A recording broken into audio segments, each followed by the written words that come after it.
Giles, President Trump is saying he had the absolute right to share that information. Break it down for us.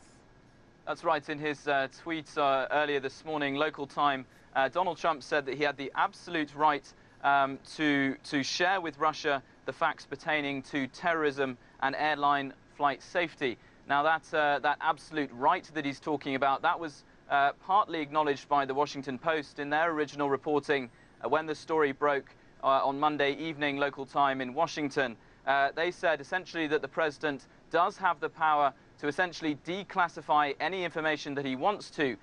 So if that's the case, then, and if these reports are accurate, then the president hasn't necessarily done anything illegal. But a lot of people in Washington, D.C. are saying that these tweets from the president are sending out mixed messages from the messages that are coming out of the White House. The National Security Advisor, H.R. McMaster, he was sent out to face the press on Monday evening, local time, when the story first broke.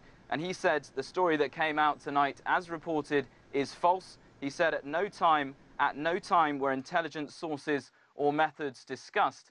But really what the Washington Post and other parts of the US media are saying is that the White House is playing word games because the story doesn't actually accuse Donald Trump of revealing sources or methods. The Washington Post say their story accuses him of simply revealing details of an Islamic State threat. So really the accusation here is that there's mixed messages coming out of Donald Trump's Twitter account compared to some of his senior officials within the White House. Once again, inconsistencies, Giles, and talk about the political implications here domestically and also overseas. Well, in terms of the domestic scene in US politics, we've seen criticism, perhaps expectedly, from Democrat lawmakers. But we've also seen some criticism from Republicans, from Donald Trump's own party. Senator Bob Corker, as the news was breaking on Monday evening, local time, he said the White House is in a downward spiral, of course, after the news of James Comey's firing just over a week ago.